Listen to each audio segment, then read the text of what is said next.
कक्षा में शिक्षक को प्रभावी ढंग से शिक्षा प्रदान करने के लिए छात्रों का प्रारंभिक ध्यान आकर्षित करना चाहिए।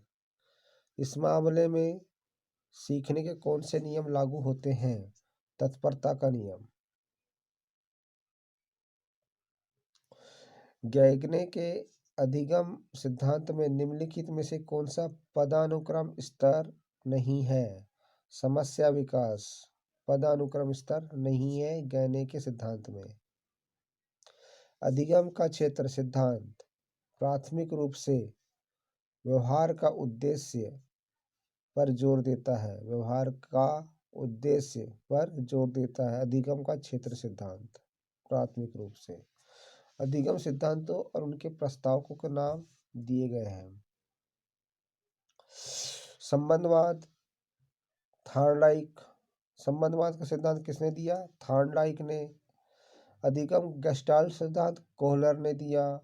क्रिया प्रसूत अनुबंधन का सिद्धांत स्किनर ने दिया। शास्त्रीय अनुकूलन का सिद्धांत पावलोव ने दिया।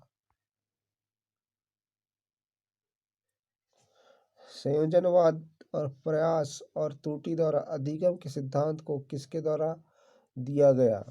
संयोजनवाद, प्रयास और त्रुटि ये E.L. थॉर्नडाइक द्वारा दिया गया। अधिगम का अंतर्नोद पूर्ति सिद्धांत किसने दिया? अंतर्नोद पूर्ति सिद्धांत।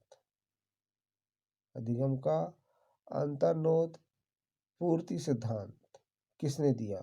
तो ये C.L. हल ने दिया। अधिगम का अंतर्नोद पूर्ति सिद्धांत C.L. हल ने दिया। C.L. हल। अधिगम का सिद्धांत जो पूरी तरह से और केवल अवलोकन योग्य व्यवहार पर निर्भर करता है, सीखने के खालिस्तान सिद्धांत के साथ जुड़ा हुआ है। व्यवहारवाद, रचनावाद, संज्ञानवाद या उद विकास संबंधी, तो ये व्यवहारवाद के संबंध से जुड़ा है। व्यवहारवाद के संबंध से जुड़ा है। कौन सा सिद्धांत? अधिगम का सिद्धांत जो पूरी तरह से और केवल अवलोकन योग्य व्यवहार पर निर्भर करता है, सीखने के व्यवहारवाद सिद्धांत के साथ जुड़ा हुआ है। अधिगम के क्रिया प्रसूत सिद्धांत का सबसे महत्वपूर्ण सिद्धांत कौन सा है? व्यवहार अपने तात्कालिक परिणामों के अनुसार बदलता है। व्यवहार अपने तात्कालिक परिणामों के अनुसार बदलता है। यही इसका महत्वपूर्ण सिद्धांत है अधिगम का क्रिया प्रसूत सिद्धांत में। अव्यक्त अधिगम के टॉलमेंस सिद्धांत में प्रयुक्त संज्ञानात्मक मानचित्र आपका क्या अभिप्राय है?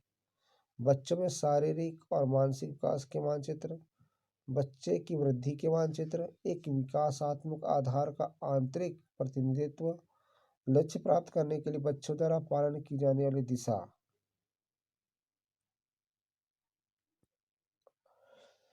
एक विकासात्मक आधार का आंतरिक प्रतिनिधित्व। अव्यक्त अधिगम के टॉलमेंस सिद्धांत में प्रयुक्त संज्ञानात्मक मानचित्र आपका क्या अभिप्राय है? एक विकासात्मक आधार का आंतरिक प्रतिनिधित्व।